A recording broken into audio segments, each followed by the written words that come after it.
La del artículo, la del artículo 36 de la Constitución Nacional, la defensa del orden constitucional y democrático, el inciso 17 del artículo 75 sobre los derechos de los pueblos originarios, y además la disposición transitoria primera sobre los derechos de Argentina sobre las Islas Malvinas.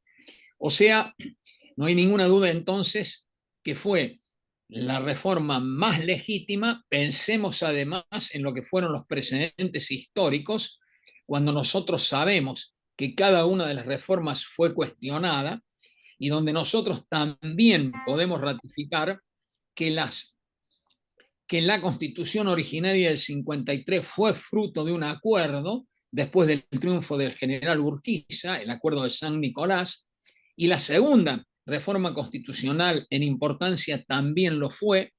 De nuevo se lo debemos a Urquiza, derrota al jefe militar de la provincia de Buenos Aires, nos vamos al Pacto de San José de Flores y aparece la segunda reforma constitucional en importancia de aproximadamente 25 artículos, esencialmente destinados a la cuestión del federalismo, luego de la muy agria polémica entre Alberdi y Sarmiento.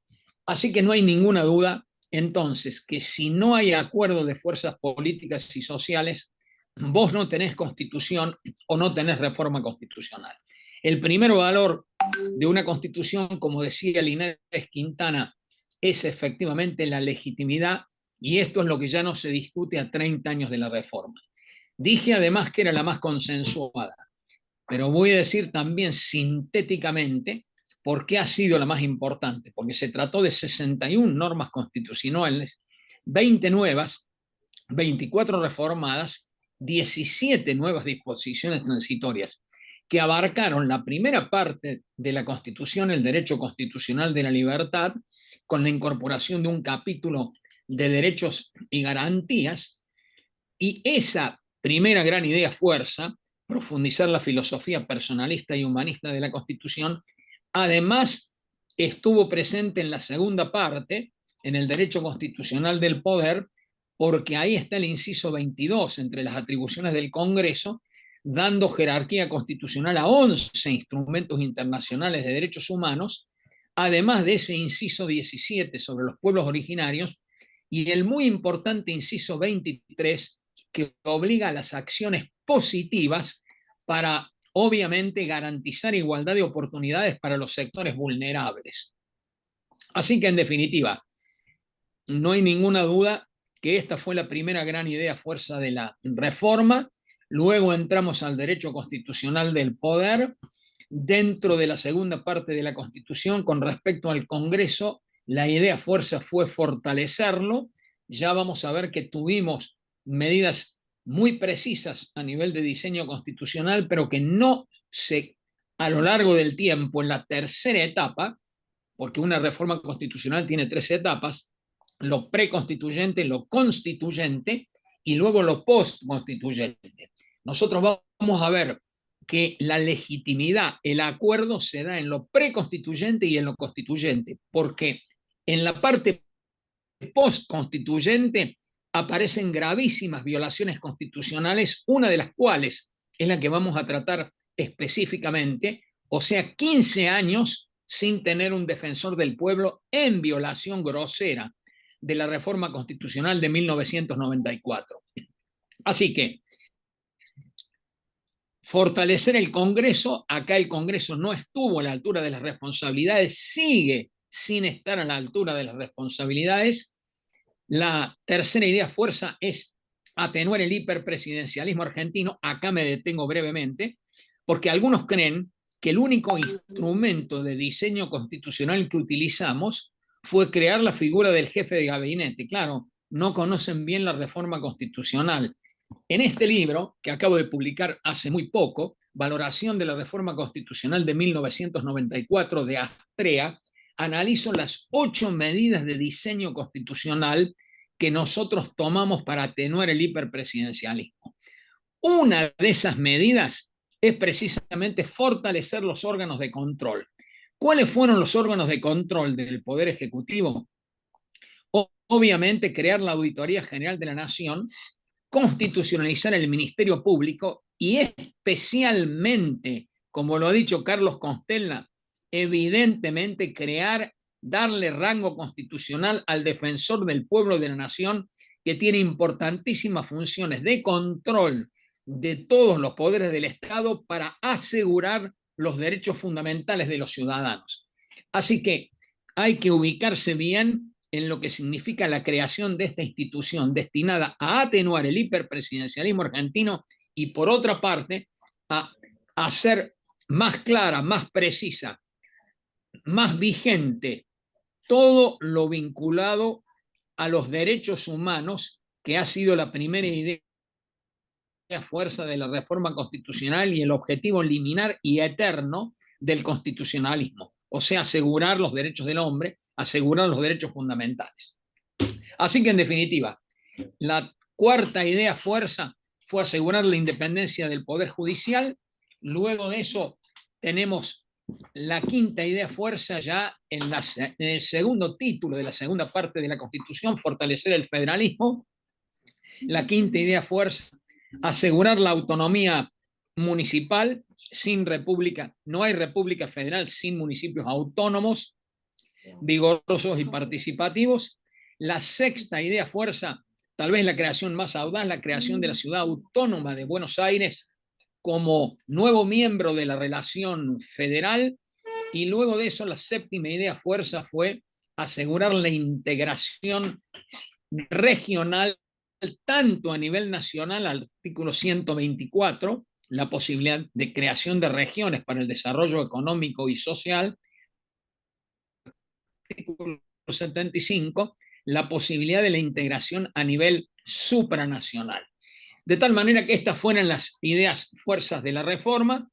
Luego ha venido el tema del diseño constitucional y luego el objetivo alcanzado con esa legitimidad fue la modernización incuestionable del derecho público argentino, empezando por la ley suprema. Para mí, insisto, el único momento dentro de los 40 años donde nosotros ejercitamos política arquitectónica en el más alto sentido. La política constitucional es la quinta esencia de la política arquitectónica, pero con todo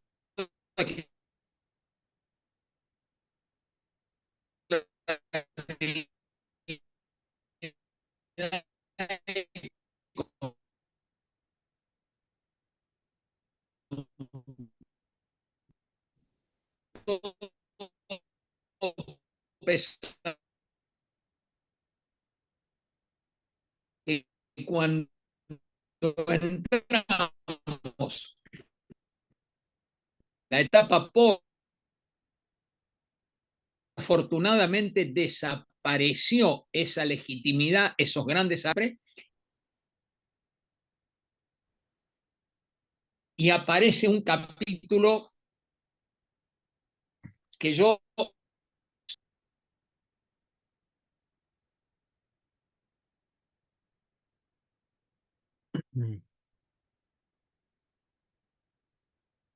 Salió de... Sí, estoy viendo que hubo un problema en la conexión y se interrumpió, así que estoy atenta que vuelva a entrar.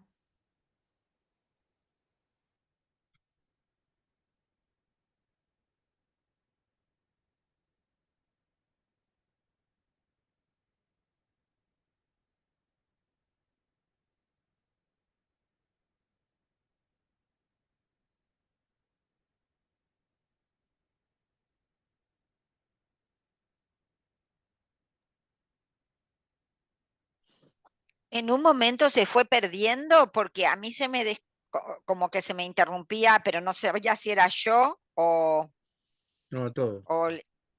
a todos. Sí, a mí me pasó lo mismo, por eso preguntaba si se había Debe ser cortado o si era yo un problema de conexión de allá, de allá. de donde está, sí. Aparte están los dos expositores juntos, o sea que si tenemos problemas 100%. Bueno, repasando la parte de la disertación de... Ahí está, otra vez. A ver. No.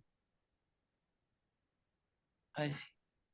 Bueno, así que en definitiva, el gran... Continuamos, ¿no? ¿Me escuchan? Sí, sí.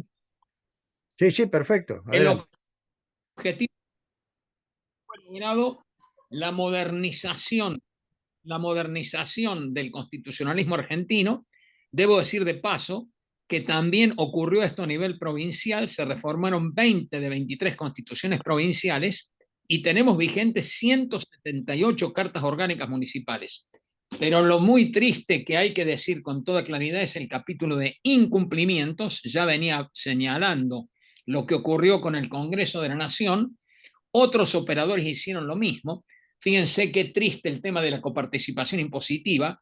Acá es el presidente y los gobernadores los primeros que están violando la Constitución porque no acuerdan las bases para la ley convenio de coparticipación impositiva. Podríamos señalar en temas de autonomía municipal lo que pasa en 3 provincias muy importantes como la de Buenos Aires, Santa Fe y Mendoza, que no garantizan la autonomía municipal.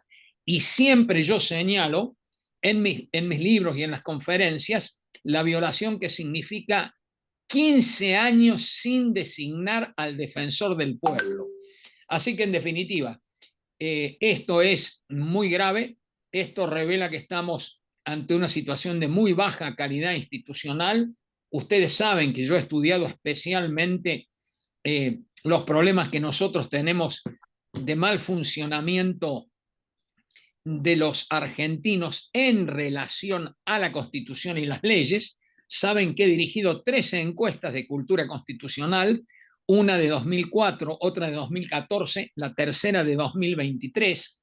El resultado de la última que presenté en el Colegio de Abogados de la Ciudad de Buenos Aires fue gravísimo. El 73% de los entrevistados reconoció desconocer completamente la Constitución Nacional y nosotros sabemos, viendo la esfera pública, cómo hay altos funcionarios del Estado que evidentemente desprecian o no conocen la Constitución Nacional.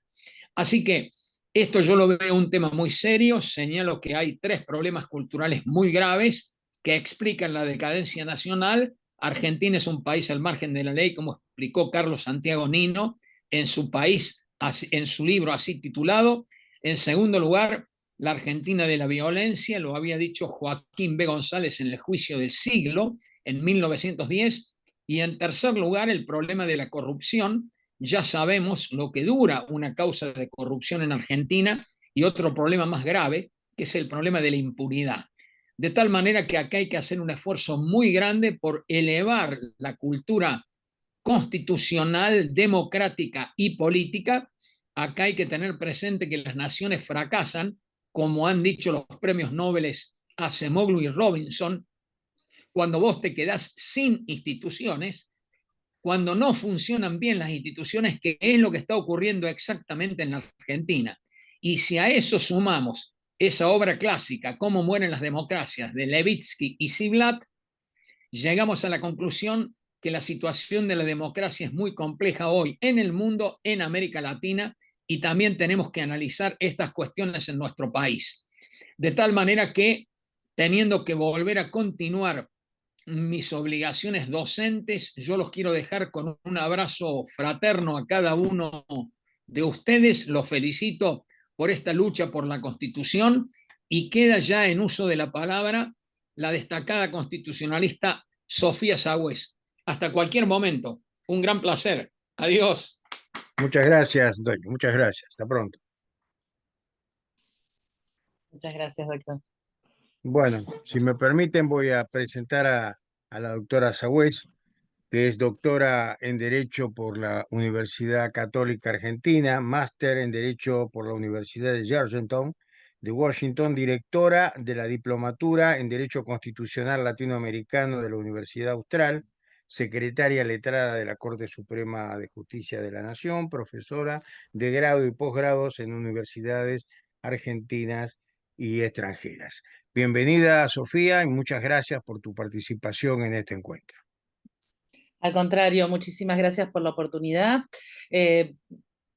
Compartir este tipo de actividades, especialmente en torno a la figura del defensor del pueblo, y compartirlas con el profesor Antonio María Hernández, es siempre un honor. Les agradezco muchísimo la convocatoria, les pido disculpas por las dificultades de conexión.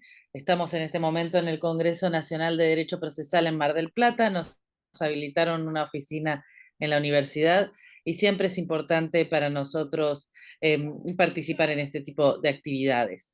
Cuando se dio la convocatoria, le agradecí especialmente a quienes me tuvieron en cuenta, porque la figura del defensor del pueblo, especialmente a nivel nacional, y a 15 años de la falta de su presencia a nivel órgano-persona en el orden nacional, nos permite que actúe como síntoma, como visibilización de una serie de situaciones que se presentan de manera sistemática en el orden constitucional argentino y que la figura del defensor del pueblo nacional nos hace conocer de manera más palmaria. En primer lugar, la figura del defensor del pueblo tiene un halo de amenaza en torno a la problemática del trasplante de instituciones en técnicas comparadas. Sabemos que es una institución que tiene un origen extranjero a lo que es el constitucionalismo iberoamericano, allá en su momento, su origen histórico, 1809 en Suecia, y su proyección a los países escandinavos con una gran multiplicidad de potestades y una gran multiplicidad de temas. Pero en realidad la figura del defensor del pueblo en sus distintos matices tiene ya una identidad propia en el constitucionalismo iberoamericano. Es, de hecho, un elemento determinante de lo que es el ius comune constitucionale iberoamericano. Y por lo tanto su presencia nos sirve para analizar elementos característicos del sistema en general.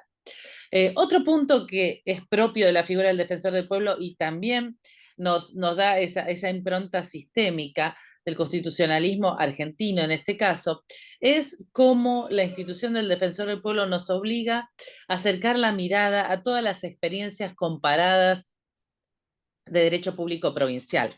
Sabemos que el derecho público provincial ha sido de avanzada en muchísimos temas, incluso frente al orden nacional, históricamente y en la actualidad.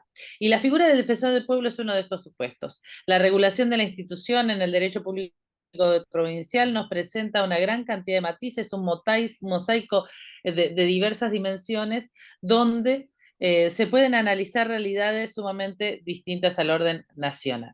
Entonces, la figura del defensor del pueblo nos permite acercarnos a la problemática del trasplante de instituciones, que fue algo muy presente, sobre todo en la reforma del 94, la figura del jefe de gobierno, la figura del Consejo de la Magistratura y la figura del defensor del pueblo, si bien existía en el orden nacional desde 1993, nos permite acercarnos a lo nutrido, a lo creativo y a lo formativo, que es el derecho público provincial, y además nos plantea con palmaria trascendencia la problemática de las omisiones constitucionales.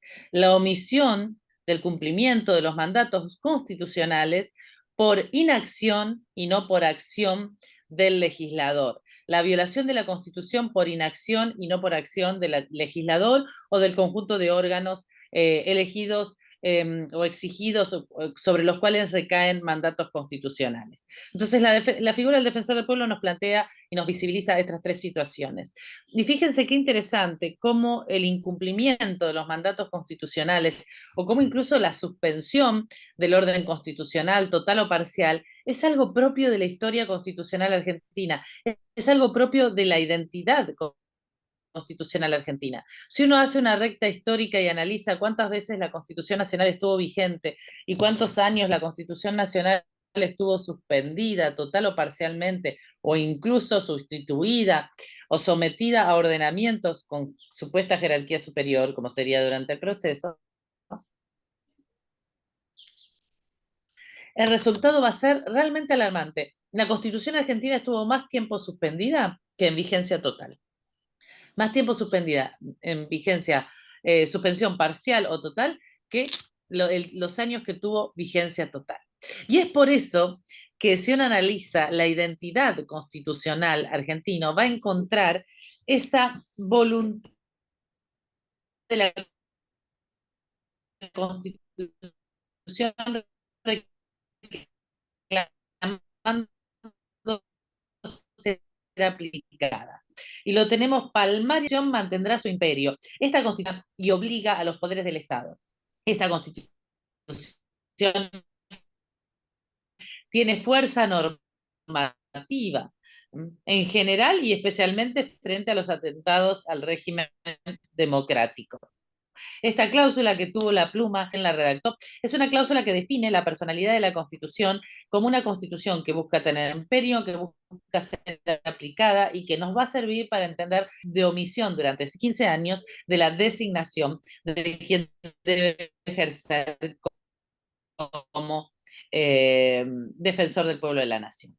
Pero habíamos dicho entonces que si bien en su momento históricamente se lo podía llegar a considerar como una institución propia del derecho extranjero, el defensor del pueblo, la figura del defensor del pueblo tiene presencia en el constitucionalismo iberoamericano y además como una figura de suma trascendencia. Vamos a encontrar distintas características propias del defensor del pueblo iberoamericano. En primer lugar, los distintos regímenes constitucionales que reciben la figura del defensor del pueblo en Iberoamérica insisten y enfatizan su independencia. Es un órgano constitucional caracterizado como independiente y en muchos textos constitucionales se lo define como cuarto poder. Entonces, hace a la naturaleza de la figura del defensor del pueblo su independencia. Además, se procura su designación, su selección, a través de elecciones calificadas. En todos los países que lo regulan, exigen un amplio consenso para la designación del defensor del pueblo. Nosotros vamos a encontrar que esto es un elemento muy común en la Constitución después de la reforma argentina, después de la reforma de 1994, que es una reforma que mantiene con la noción de consenso una relación de ambigüedad. Vamos a ver, la reforma del 94 es una reforma caracterizada por una múltiple participación de muchísimos partidos políticos, 35 partidos políticos organizados en 29 bloques, o sea, realmente una representación muy amplia, muy nutrida, muy plural, pero que por eso se la llama muchas veces la reforma del consenso, pero que, como decíamos, tiene con el consenso una relación de ambigüedad. Nace con el consenso de dos representantes de las fuerzas políticas prioritarias argentinas, como son Menem y Alfonsín, pero también nace negando la posibilidad de debate y de consenso de un gran número de cláusulas a través del núcleo de coincidencias básicas. Entonces, lo que vamos a encontrar en el desarrollo del texto constitucional, especialmente en lo que es el Estatuto de Poder, es que muchas veces no se arribó a el consenso suficiente dentro de la reforma para determinar específicamente el contenido o las pautas de actuación de cláusulas y de instituciones fundamentales. A esto nos remite, por ejemplo, la noción de equilibrio en el Consejo de la Magistratura, donde no ha habido consenso para determinar cómo debía ser compuesto. Y algunas cláusulas que aparecen como abiertas, ejercidas por el constituyente del 94 y que tienen en cuenta esta relación o sea, conflictiva entre el consenso y la reforma constitucional. Pero vamos a ver que la Corte Suprema, la Constitución lo que ha exigido, sobre todo tras la reforma del 94, son mayorías calificadas para la toma de decisiones de trascendencia, por ejemplo, una que vemos hoy palmariamente incumplida, que es la mayoría calificada necesaria para el nombramiento de un juez de la Corte Suprema, y que justamente lo que se procuró a través de eso es exigir mayor consenso, demandar mayor consenso. Quizá el ejemplo más paradigmático que lo mencionó el doctor Antonio Hernández es la exigencia de unanimidad entre las provincias y la nación para la sanción de la ley de coparticipación. Fíjense el nivel de consenso requerido y hoy en día también estamos a 30 años de la reforma del 1994 y ese consenso no se ha logrado. Entonces, realmente deberíamos preguntarnos si esos recursos del constituyente argentino a esas fórmulas de alto consenso, como es unanimidad, como es 2/3 de los miembros presentes, realmente constituye un mecanismo que contribuye con la efectividad de la Constitución o parte de una idea de consenso para el cual las fuerzas políticas argentinas no han estado preparadas y lo que vemos en la actualidad es que ese consenso no se logra y por eso se frustran muchas cláusulas o muchos mandatos constitucionales. Entonces, el defensor del pueblo iberoamericano es un defensor independiente, con elección calificada, y es decir, robustecido por un amplio consenso y con amplísimas facultades de control. Es un órgano asociado directamente a la noción de control y con amplias facultades en ese sentido. Puede resolver quejas, puede investigar denuncias, puede también hacer asistencia o incluso preparar informes para organismos de la administración pública, y finalmente puede dar inicio a procesos jurisdiccionales, en particular procesos jurisdiccionales en tutela de lo que la Constitución denomina intereses homogéneos, que serían derechos colectivos o derechos homogéneos, cuya tratamiento en procesos colectivos se habilita a fin de facilitar el acceso a justicia. Esto en los términos del artículo 43. Entonces vemos que es muy fuerte la figura del órgano, con fuertes potestades de control. Sabemos que aquellos aspectos en que la reforma del 94 más incurrió en omisiones son en los aspectos de control, son ellos los que más recurrieron a omisiones, y por eso aparece la previsible, pero no por eso aceptable, omisión en la designación de la figura del defensor del pueblo. Ahora bien, un elemento predominante en el derecho constitucional iberoamericano y que la Constitución argentina también tiene como determinante es la figura del defensor del pueblo como instrumento estratégico en la tutela de los derechos fundamentales en general y en particular la tutela de los derechos de los sectores vulnerables. El defensor del pueblo es una institución estratégica porque consolida con su actuación la fuerza normativa de la Constitución y contribuye con la efectiva vigencia, sobre todo las normas que consagran derechos constitucionales, y como sabemos, para la Corte Suprema, para la Constitución Nacional, los derechos constitucionales no son ilusorios, sino que buscan ser efectivos a la luz de la noción de fuerza normativa de Constitución. ¿Por qué la figura del defensor del pueblo es una figura tan estratégica? En primer lugar, porque garantiza el acceso a justicia, especialmente de los sectores vulnerables. A través de ese acceso a justicia de los sectores vulnerables, contribuye con lo que vamos a denominar la democracia deliberativa. Y ahora voy a explicar por qué. Y además, la figura del defensor del pueblo es una figura fundamental en lo que se ha denominado litigio estructural. Como sabemos, la violación estructural de derechos se da cuando la violación de derechos no responde a una sola causa, no responde a una sola razón de ser, sino que la violación de derechos se da en clave estructural. ¿Cuándo hay una violación de derechos en clave estructural? Para que exista una violación de derechos en clave estructural o una discriminación estructural, lo que necesito es una afectación de derechos que tiene como fuente de origen, que está sostenida por una causalidad policéntrica, una causalidad pluricausal y policéntrica. Es decir, para que exista violación estructural de derechos, lo que vamos a encontrar es múltiples causas que interactúan entre sí como factores que se retroalimentan y sostienen entre sí distintas conexiones, distintas fibras, de tal manera que cada uno de los puntos de presión que regulan esas circunstancias multicausales impacta en el otro. Es muy interesante como Leon Fuller, este autor estadounidense que trabajó mucho lo que son los procesos estructurales, refiere a que la violación estructural de derechos se puede visibilizar con la idea de una telaraña. Múltiples puntos en tensión que se vinculan entre sí, de tal manera que la afectación de cada una de las tensiones repercute en el todo. Y en ese tipo de violación de derechos exige por parte de los operadores jurisdiccionales la producción de procesos estructurales, procesos idóneos desde el punto de vista técnico para comprender el conflicto estructural que se presente. Y es en esos procesos estructurales donde vamos a encontrar que la figura del defensor del pueblo ha adquirido en los últimos años ante la Corte Suprema de Justicia de la Nación una trascendencia sumamente importante. Lo vamos a ver en Berbisky, en el caso de habeas corpus contra las situaciones de detención en la provincia de Buenos Aires. Lo vamos a ver coordinando mesas de diálogo. Lo vamos a ver como puente o institución puente de vinculación con la sociedad. Lo vamos a encontrar nuevamente en la causa Mendoza, la figura del defensor del pueblo coordinando el cuerpo colegiado.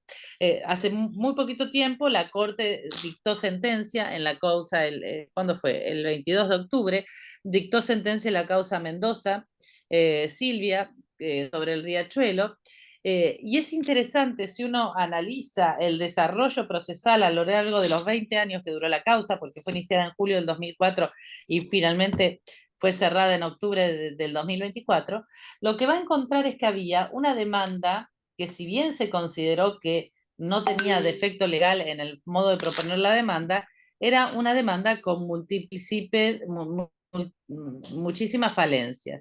Y quien sostuvo la causa, quien amplió la causa, quien actuaba como el interlocutor válido del tribunal en la construcción del proceso estructural, fue el cuerpo colegiado.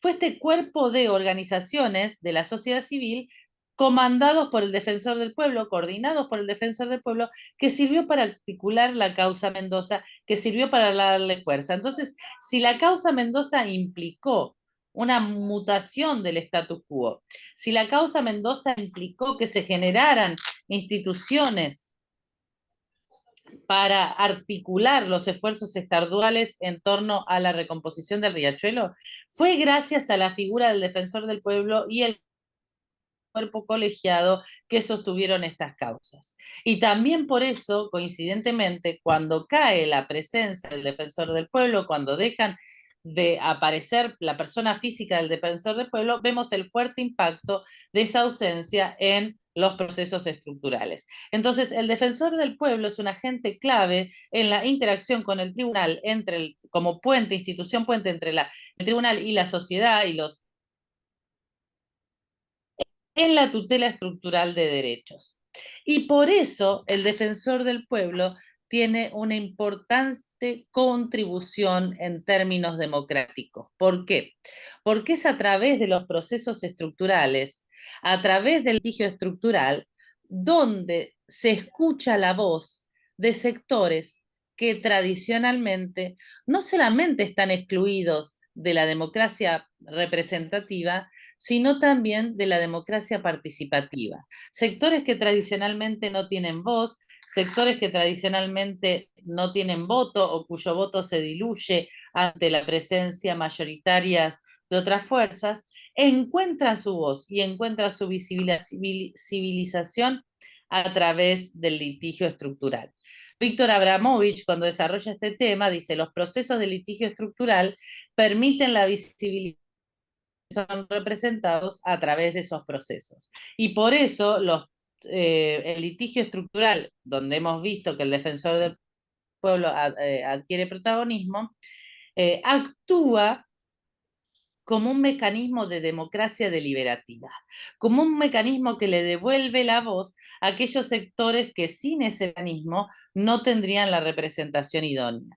Y de ahí la vinculación directa entre la idea del defensor del pueblo como instrumento indispensable en una sociedad democrática y especialmente en una sociedad democrática deliberativa.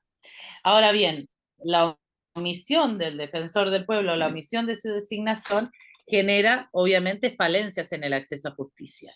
Y frente a esto se han intentado instancias de subsanación a través de exigencias del Tribunal de la Corte Suprema de Justicia de la Nación. Vamos a ver cómo, tanto en el caso Cepis como en el caso Mendoza Silvia, la Corte ha exhortado para la designación del defensor del pueblo. Y si nos ubicamos en el caso Cepis, estamos hablando del año 2016 y se ahonda esta situación. Es interesante porque esto no solo ocurre con el defensor del pueblo, sino que ocurre, como bien lo señaló el doctor Hernández, con una gran cantidad de instituciones, específicamente la reforma del 94. Nosotros heredamos la inconstitucionalidad por omisión ya desde la Constitución originaria con relación al juicio por jurados en el ámbito federal, que recién este año empieza a tener una viabilidad más grande de aplicación. Pero también la reforma del 57 se vio joequeada por la inconstitucionalidad por omisión, y el caso Badaro, que es un caso donde se realiza un control de inconstitucionalidad por omisión de las leyes de presupuesto. Fíjense qué interesante. Tradicionalmente, desde la óptica del derecho constitucional económico, el presupuesto, se discute si puede haber control de constitucionalidad del presupuesto. Y nosotros tenemos en materia previsional el control de constitucionalidad por omisión de las leyes presupuestarias por no prever un adecuado mecanismo de actualización de las jubilaciones. Y eso implicó en el año 2006 y 2007 la adopción de una sentencia diferida tendiente a garantizar esto. ¿Diferida por qué? Porque el primer pronunciamiento exhorta al legislador para que legisle, pasa el plazo necesario sin que legisle, y finalmente la Corte Suprema subsana la omisión. Después vamos a encontrar que ese mismo mecanismo, fíjense, estamos hablando de 2006-2007, se dictan también subsanaciones de la inconstitucionalidad por omisión en Alavi, año 2009, en el caso provincia de San Luis, provincia de Santa Fe y provincia de Córdoba con relación a coparticipación, 2015, posteriormente en Bazán y gobierno de la Ciudad de Buenos Aires, con respecto a la autonomía de la provincia de Buenos Aires, lo vamos a encontrar también con relación a autonomía municipal en el caso Intendente de Municipalidad Castelli y Asociación, no me sale el nombre, un caso relativo a la provincia de Santa Fe. Entonces, la Corte comienza a desarrollar, sobre todo el año, la catarata de decisiones empieza en el 2001, pero se acentúa 2006, 2009, etcétera, un control de inconstitucionalidad por omisión, y frente a esto exhorta a los órganos comprometidos a la designación de la figura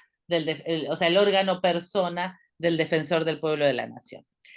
Lo que pasa es que en realidad las herramientas procesales que admiten el control de inconstitucionalidad por omisión son herramientas que están pensadas para suplir las omisiones del poder legislativo. En cuanto a la adopción de normas generales, no existe en derecho comparado mecanismos de control de inconstitucionalidad por omisión para designar el órgano persona necesario para la articulación o para el funcionamiento de instituciones constitucionales. No existen experiencias en el derecho comparado. Entonces, esto nos obliga a preguntarnos, ¿qué debe hacer el máximo tribunal frente a estos 15 años de omisión en el accionar del defensor del pueblo?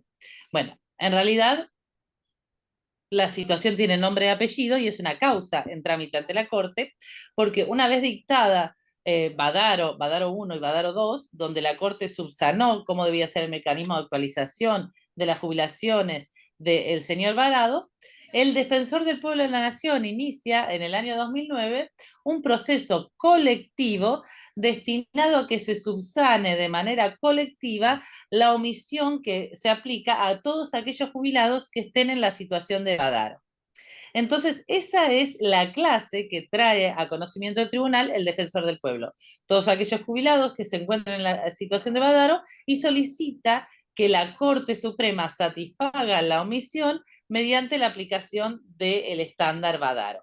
Y ahí tenemos un ejemplo palmario y clásico de lo que es la figura del defensor del pueblo en el litigio estructural, visibilizando una voz que son la de los adultos mayores, la de los jubilados, que no se encuentran en condiciones de hacer escuchar su voz a través de las fórmulas clásicas de democracia representativa o democracia participativa. Entonces, ese litigio estructural, ese litigio colectivo, nos muestra de manera muy clara el carácter de herramienta idónea, estructural del defensor del pueblo. Al haberse ya diluido la persona y al no existir el órgano persona, nos encontramos con este problema procesal.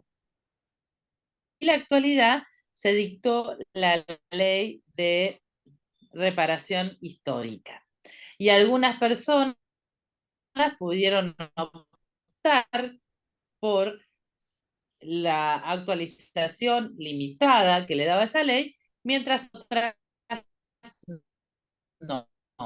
Entonces, actualmente el problema que tiene la Corte, escuchando al actor para ver si se manifiesta en torno a que sigue vigente su pretensión y en qué términos, para que argumente a ver si la ley de reparación histórica satisface o no su pretensión originaria de la actualización de las jubilaciones. El problema es que no tiene la Corte a quien correr traslado de esto, porque no tiene la figura del defensor del pueblo. Y en términos fácticos, estructura, o sea, un proceso que tiene como fin la tutela de pretensiones alimentarias de sectores vulnerables que son sujetos de tutela constitucional preferente, sujetos titulares de derechos previsionales. Entonces, esto nos marca con absoluta claridad el rol estratégico y democrático que cubre la figura del defensor del pueblo. Claro, la hipótesis de que la Corte subsane la omisión en el nombramiento mediante la designación de un defensor al pueblo ad hoc, o sea, que diga, en esta causa, para subsanar esta causa, vamos a considerar que debe actuar como defensor del pueblo el doctor Carlos Constenla, nos plantearía una hipótesis absolutamente original en el derecho comparado, nunca aparecido, nunca sucedido y nunca se ha previsto una herramienta en tal sentido. A pesar de que la inconstitucionalidad por omisión existe en muchas constituciones, como sería la portuguesa, la brasilera, la venezolana, no está, la ecuatoriana, no está esta posibilidad de nombrar a las personas para ocupar cargos cuando se omite eso de manera estructural. Pareciera ser que no es la línea recomendable por parte de la Corte. Pero entonces, ante esta situación, lo que estamos es violando a la norma considerada para muchos más trascendentes de la Constitución, a la norma más cara en cuanto querida para la identidad constitucional argentina, que es el artículo 36, cuando reclama esta Constitución tendrá su imperio. Y hay una cita que la Corte Argentina utiliza, que es una cita de Vidal Campos, donde dice, allí donde hay omisiones de los mandatos constitucionales, es necesario instrumentar vías de control y órganos necesarios para que los subsanen, porque si no, las disposiciones constitucionales se atrofian por la falta de su cumplimiento. Lamentablemente hoy el Poder Judicial, la Corte Suprema, se encuentra en esta encrucijada y el mayor responsable de esta encrucijada es sin duda el Congreso de la Nación. Y es una deuda pendiente que el Congreso tiene no solamente con la Constitución Nacional de la Reforma del 94, sino con la detracción y la disminución del acceso a la justicia y de la democracia deliberativa de los sectores vulnerables, cuya protección y cuya voz y visibilización está íntimamente ligada a esta institución estratégica, iberoamericana y propia de nuestra identidad regional, como es la figura del defensor del pueblo. Bueno, les agradezco mucho. No sé si quieren abrir algunas preguntas o algún debate y les vuelvo a agradecer la oportunidad de compartir estas palabras. Bueno, doctora, muchísimas gracias.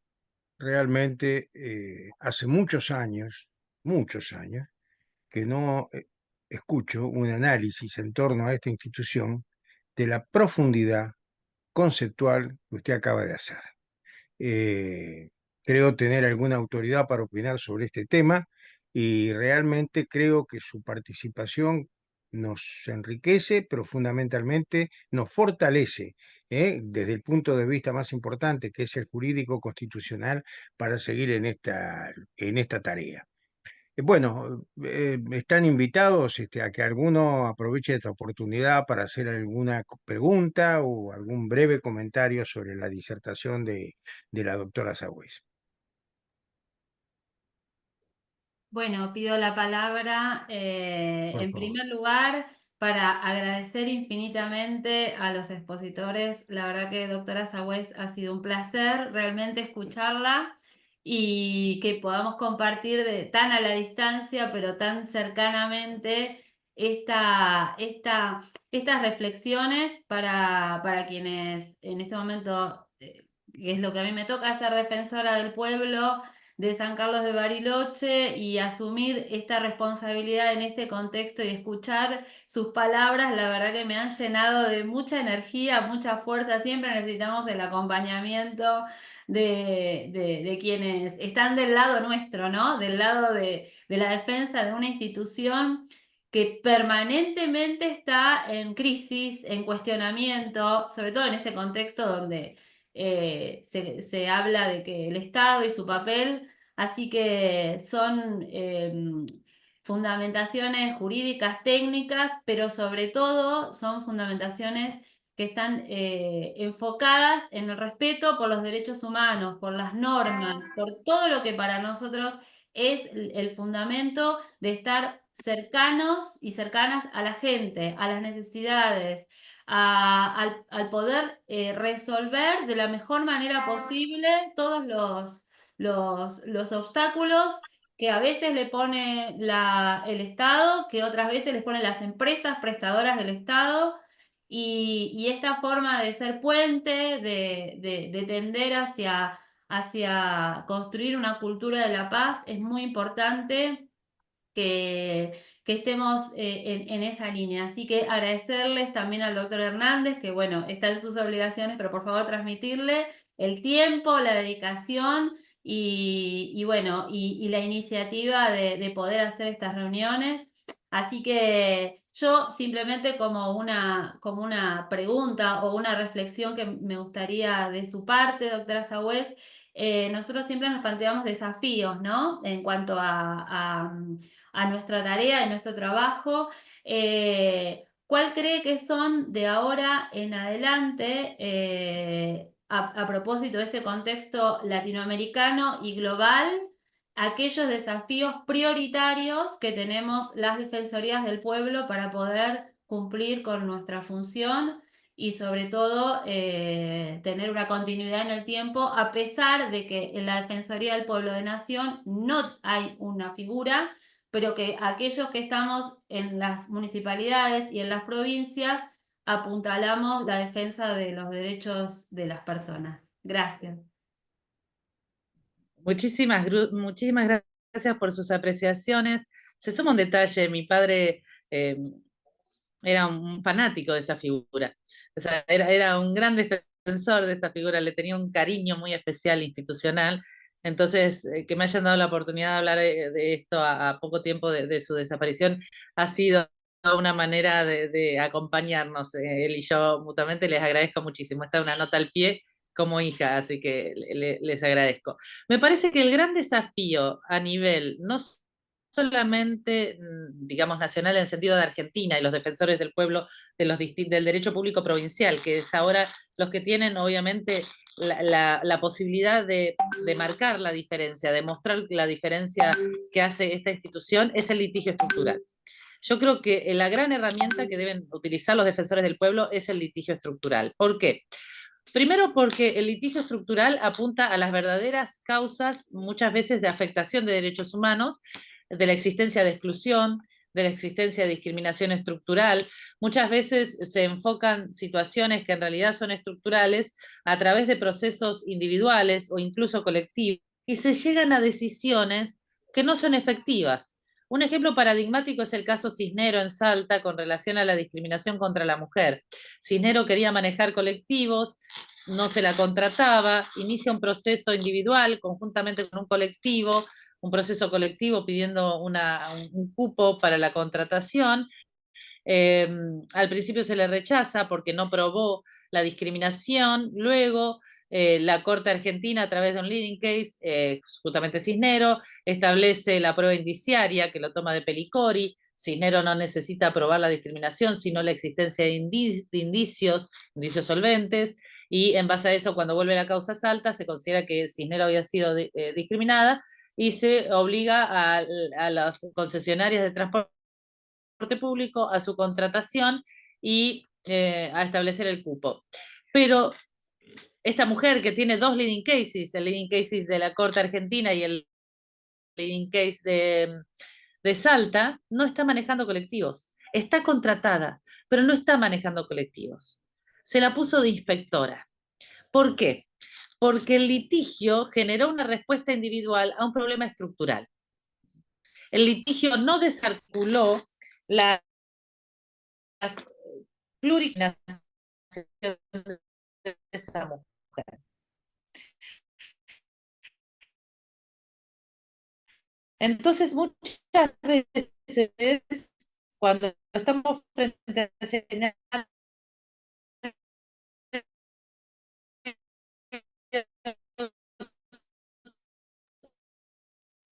Doctora, perdón, pero nos estamos perdiendo parte de su...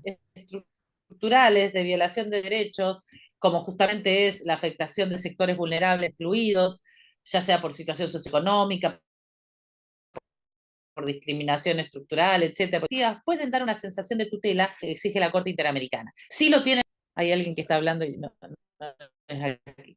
Bueno.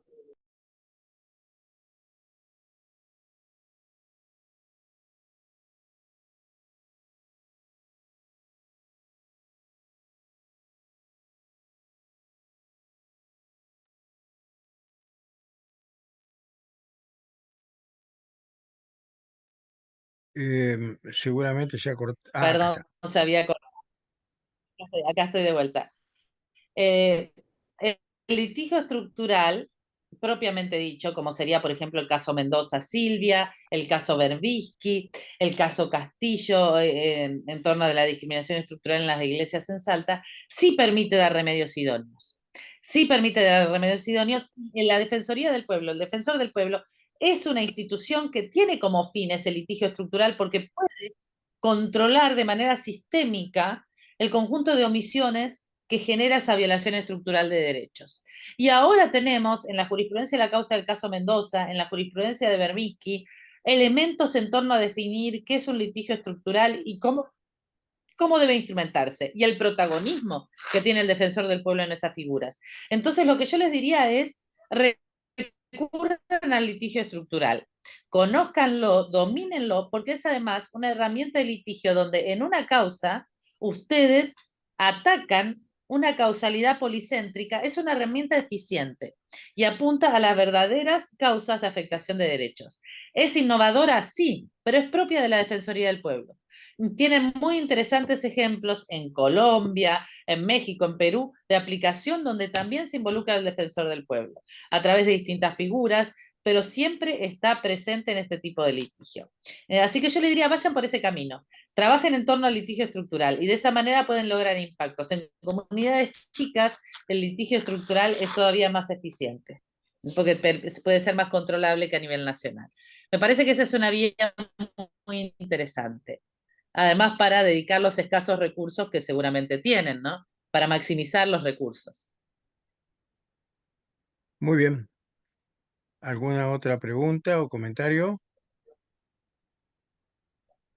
Bueno, siendo así, entonces, estimada doctora Sagüez, otra vez muy reconocida, a usted obviamente y al doctor Hernández por esta contribución tan importante que han hecho en este reclamo que tiene encarada la Asociación de Abogados y Abogadas de Buenos Aires para que se nombre el defensor del pueblo, y desde ya la comprometemos a que tengamos algunas otras reuniones que nos permitan seguir analizando y discutiendo este tema que es muy importante, muy grave y que todavía existe, pero que existen en las instituciones locales, provinciales. Dejó de ser un tema de interés académico, dejó de ser un tema de interés periodístico, nadie habla de esta cuestión.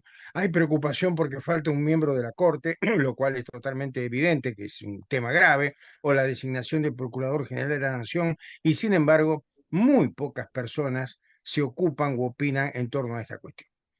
Doctora, muchas gracias otra vez y la verdad que le repito que en lo personal me quedo admirado de su análisis, no porque no tengamos una tradición constitucionalista de primer nivel en la Argentina, sino porque aporta una enorme cantidad de elementos para que sigamos discutiendo.